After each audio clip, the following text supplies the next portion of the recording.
Après une énorme hausse, une correction et un rebond, le Bitcoin a fini par stabiliser à 24 000 $ depuis quelques jours.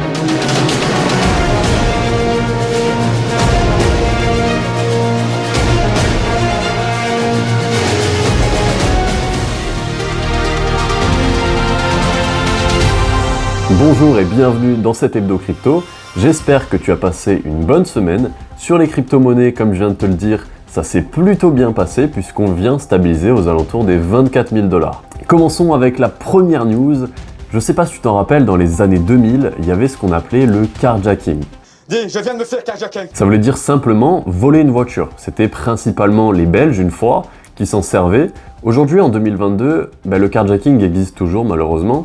Mais il y a une autre tendance qui vient prendre le pas de celle-ci, qui s'appelle le crypto-jaking. Après avoir lancé sa propre crypto-monnaie en 2021, Miami lance sa propre collection de NFT qui est soutenue, on le verra, par énormément de gros acteurs du secteur. Le PDG de Santander, Mario Leo, qui est une grande banque brésilienne, a annoncé l'évidence de se positionner sur le marché des crypto-monnaies. Qu'est-ce que tu dirais d'une application qui te permet d'investir dans les crypto-monnaies sans même y penser et sans même t'en rendre compte? C'est désormais possible grâce à une appli super innovante que je vais te présenter rapidement dans cette vidéo. Il y a encore de grandes nouvelles pour les crypto-monnaies cette semaine et on va débrief tout ça dans l'hebdo crypto.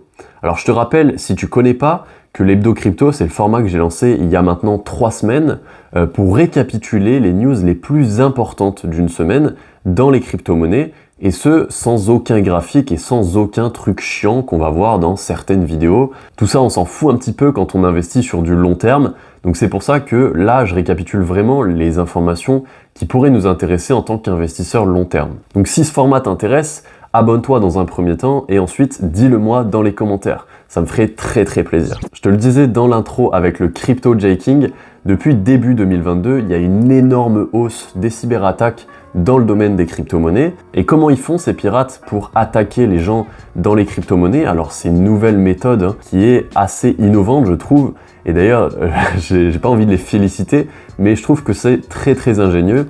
Et d'ailleurs, en général, les hackers, c'est les gens qui sont les plus ingénieux, qui se servent de petites failles, qui s'engouffrent dedans pour pouvoir générer plus d'argent pour eux, égoïstement. Et malheureusement, ces personnes, elles sont très ingénieuses, mais elles vont mettre leur ingéniosité au service du mal, puisqu'elles vont en fait simplement intégrer un malware dans l'ordinateur de leur victime, donc que ce soit un particulier ou une entreprise, et ce malware va simplement miner de la crypto-monnaie pour le hacker, à l'insu de la victime forcément, et ce, tant que l'ordinateur est allumé. Donc tu te doutes qu'à partir du moment où le malware est sur l'ordinateur, la consommation d'énergie va énormément augmenter et l'ordinateur va se fatiguer largement plus vite que d'ordinaire, puisqu'il va être poussé à ses capacités maximum. Donc c'est un petit peu la technique qu'utilisent beaucoup de pirates, où ils vont voler quelques centimes sur beaucoup de comptes bancaires. Donc admettons sur 10 millions de comptes bancaires, ils vont voler 5 centimes, ça va représenter déjà 50 millions. Et là c'est un petit peu la même chose, puisqu'ils vont simplement voler quelques centimes par-ci par-là sur les ordinateurs, puisque ce sont pas des ordinateurs de compétition, on va pas se mentir, mais en finalité ça représente quand même 67 millions de $, de volets rien qu'en 2022. Donc si ton ordinateur commence à ramer de manière inexplicable, etc., je te conseille vraiment de te poser quelques questions, même si voilà, ce genre d'attaque c'est très compliqué à identifier. Miami qui lance sa propre collection de 5000 NFT, donc c'est quelque chose de très conséquent. Après avoir lancé leur propre crypto-monnaie en 2021, qui permettait de soutenir la ville, et qui a d'ailleurs fait extrêmement bien son taf, malgré que la crypto-monnaie en question a bien baissé au cours de cette année-là, je crois qu'elle avait encaissé plus de 2 millions de bénéfices, donc c'est quand même très positif pour Miami. Et ce projet NFT qu'a lancé Miami, je trouve qu'il est vraiment génial et très innovant, parce qu'il a permis à 56 artistes de se rassembler en fait en un seul organisme pour créer 5000 NFT. Et le maire de Miami annonce que cette collection permettra de lever des capitaux et d'offrir des expériences à nos citoyens ainsi qu'aux personnes qui visitent cette ville. Et pour mener à bien leur projet, ils se sont entourés de partenaires plutôt énormes parce qu'ils sont entourés de Mastercard, de Time et de Salesforce. Salesforce, pardon.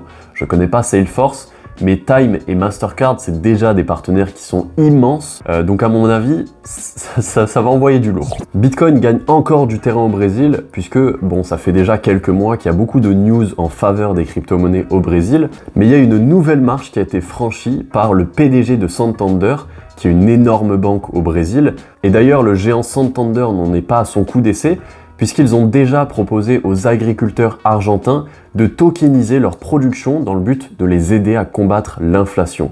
Si c'est pas beau ça. A priori, on aura beaucoup plus d'informations d'ici la mi-octobre, et d'ailleurs moi personnellement j'ai ultra hâte de voir ce que ça va donner, parce qu'il faut pas oublier que le Brésil c'est quand même plusieurs millions, de centaines de millions même d'habitants, donc si tous les habitants commencent à s'y mettre, ça pourrait donner un énorme coup de fouet à l'adoption des cryptos. L'application qui permet d'investir dans les crypto-monnaies sans même y penser, elle s'appelle Bitstack. Je pense que j'en ferai une vidéo dédiée d'ailleurs, parce que c'est vraiment une application et un concept qui m'intéresse énormément. C'est vraiment le fait d'investir en fait totalement passivement et d'investir surtout, on va le voir, grâce à une méthode très très simple au final qu'ils ont mis en place, que d'autres banques en ligne d'ailleurs avaient mis en place. Et là, cette fois, ils l'ont mis en place pour les crypto-monnaies, donc c'est top, c'est vraiment top. Donc ce concept, il me paraît ultra prometteur, et pour te l'expliquer simplement, en fait, l'application Bitstamp va te permettre de faire deux choses. La première chose, c'est d'investir grâce à du DCA. Donc le DCA, je ne sais pas si tu connais, c'est le Dollar Cost Averaging. En gros, ça va te permettre d'investir une somme qui sera prédéfinie à l'avance, donc par exemple 100 € par mois, et ça va investir peu importe le cours en fait. Tu vas investir 100 € par mois, chaque mois, peu importe que le Bitcoin soit à 20 000 ou à 70 000 $, tu vas toujours investir la même somme. Et donc ça te permet en fait de lisser ton prix d'entrée. Je sais pas si j'ai un schéma, j'essaierai de te le caler dans la vidéo. Cette technique du DCA, ça a été démontré plus d'une fois qu'elle permet d'investir pour les débutants de manière ultra simplifiée en fait. Et deuxièmement, ce qu'elle va te permettre Bitstamp, c'est selon moi le plus intéressant. En fait, ça va te permettre d'arrondir tes dépenses à l'euro supérieur. Tu fais tes courses pour 80,85 €, tu as 15 centimes qui vont pas être significatifs dans tes dépenses mensuelles, et pourtant ces 15 centimes en fait Bitstamp va se charger pour toi de les investir sur le Bitcoin. Et ça fonctionne pour toutes tes dépenses mensuelles. Que tu dépenses pour un café, donc que ce soit 2,50 € pour un café, ça va investir 50 centimes dans le Bitcoin directement. Juste là, on a un petit simulateur de ce qu'on aurait pu avoir en investissant 10 € par semaine depuis 10 ans. Donc voilà, après il faut se dire que le Bitcoin n'évoluera plus jamais comme il a évolué depuis 10 ans, donc tu n'auras jamais ce genre de résultat. Mais c'est pour te donner une petite idée des intérêts que tu peux avoir grâce à l'effet cumulé. L'effet cumulé, c'est un truc qui est super intéressant et qui est super important dans l'investissement en général. L'inflation bat des records aux USA depuis quelques semaines, mais c'est maintenant au tour de l'Europe d'atteindre les 9% d'inflation. Je ne sais pas si vous vous rendez compte, 9%, c'est juste énorme. C'est la preuve, c'est une inflation qui est record a priori, donc a priori ça présage rien de bon, et pourtant on assiste peut-être à une décorrélation du marché traditionnel fiat par rapport au marché des crypto-monnaies, puisque les monnaies fiat perdent peu à peu la confiance de leurs utilisateurs. Et d'ailleurs, je sais pas si tu le sais, je l'ai appris il y a pas longtemps, c'est un fait qui est un petit peu surprenant sur les monnaies fiat. Le terme fiat veut dire simplement confiance. Je me rappelle plus en quelle langue, je crois que c'est en latin ou un truc comme ça, mais le terme fiat veut dire confiance. Donc en gros, quelle confiance on va apporter à cette monnaie-là? Est-ce que le Bitcoin est basé uniquement sur la confiance des investisseurs? Je pense pas. 2,81 milliards de pertes pour la division Metaverse de Meta. Je crois qu'ils ont accumulé plus de 15 milliards de pertes depuis début 2021, depuis le moment où ils ont lancé cette division. Malgré ça, Zuckerberg, le visionnaire, montre encore et toujours plus d'engouement pour ce secteur qui, selon une étude de McKinsey, pourrait peser jusqu'à 5 000 milliards d'ici 2030. 5 000 milliards, c'est juste monstrueux. Et à titre de comparaison, le gaming, qui est une industrie quand même qui pèse bien dans le game et qui est surtout implantée depuis très très longtemps, aujourd'hui elle pèse uniquement 200 milliards. 200 milliards d'un côté pour le gaming, 5 000 milliards de l'autre pour le métaverse. Ça laisse un petit peu présager quelle hausse on attend pour le métaverse. Et même si on n'atteint pas les 5 000 milliards de métaverse qui sont selon moi un petit peu trop ambitieux. Voilà, déjà si on atteint 2000 milliards, ça représente un x10 par rapport à l'industrie du gaming.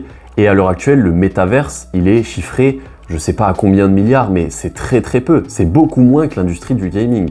Donc il faut bien se dire une chose, c'est que si tu investis sur le métaverse aujourd'hui, je pense que tu peux réaliser les plus belles plus-values de ta vie. Parce que le métaverse, et d'ailleurs Zuckerberg, comme beaucoup d'autres gens influents le disent, c'est vraiment la technologie de demain. Mais pour rappel, je suis toujours pas conseiller en investissement, donc fais tes propres choix, fais tes propres recherches. Et si tu veux d'ailleurs creuser un petit peu tes recherches sur le métaverse, tu as une petite vidéo juste là que tu pourras aller voir à la fin de celle-ci. Et sans surprise, les crypto-monnaies vont forcément bénéficier de cette hausse du métaverse, puisque le métaverse est directement raffilié aux crypto-monnaies, puisqu'il est estimé par Boston Consulting Group, qui est une énorme société de conseil en investissement, il me semble, que d'ici 2030, pas moins d'1 milliard de personnes pourront détenir de la crypto-monnaie. Et d'ailleurs, on voit juste ici la courbe d'adoption d'Internet par rapport à la courbe d'adoption des crypto-monnaies. Et on remarque directement que la courbe d'adoption des cryptos est bien plus élevée et bien plus rapide que la courbe d'adoption d'Internet. Parce que c'est un graphique logarithmique. Donc en gros, là, tout en bas, on a le 0, 1, 10, 100, 1000 et 10 000. Ça monte en gros de manière exponentielle de plus en plus rapide. C'est pas comme si on montait, tu sais, de 10 en 10 par exemple, pour faire un graphique normal en fait. Donc il faut se rappeler que les trois courbes ont beaucoup de différences en termes de chiffres entre elles. Les cryptophytes fuient a priori les autorités bancaires comme la peste, puisque le président de l'autorité bancaire européenne s'inquiète de plus en plus de ne pas trouver des profils compétents en la matière pour les aider à réguler justement ce secteur des crypto-monnaies. Ils se demandent encore pourquoi ils ont un grand manque de candidats dans la mise en place de leur régulation sur les cryptos. Ben moi je vais leur dire, simplement parce qu'on n'a pas envie de votre régulation de merde qui va venir à l'encontre des principes de décentralisation et du Bitcoin. On n'a pas envie de vos CBDC qui vont simplement remplacer les crypto-monnaies telles qu'on les connaît actuellement, et ce pourquoi elles ont été créées, c'est-à-dire pour la technologie et la monnaie du peuple. On n'a pas envie d'un euro ou d'un dollar numérique qui sera plus centralisé que jamais et qui permettra aux régulateurs, aux ultra-riches et aux gens qui se prennent pour Dieu de créer autant d'argent qu'ils le souhaitent pour pouvoir dévaluer, encore une fois, notre pouvoir d'action en tant que petit citoyen. Bon, c'était mon petit passage personnel, voilà. Dis-le-moi d'ailleurs dans les commentaires si tu es d'accord avec moi, parce que voilà, des fois j'ai l'impression d'être un petit peu seul à penser ça, mais je pense qu'au final on est bien plus nombreux que ce qu'on pense, donc autant se soutenir les uns les autres pour justement éviter une trop forte régulation de la part des gouvernements qui nous briderait encore une fois dans nos droits et dans nos libertés. Si cette vidéo t'a plu, n'oublie pas le like, c'est vraiment ça qui va me permettre de mettre en avant la vidéo. Et le saint graal pour moi et pour les créateurs de contenu, c'est le partage. Si tu partages à un ami que ça peut intéresser, ça va énormément m'aider, t'as même pas idée.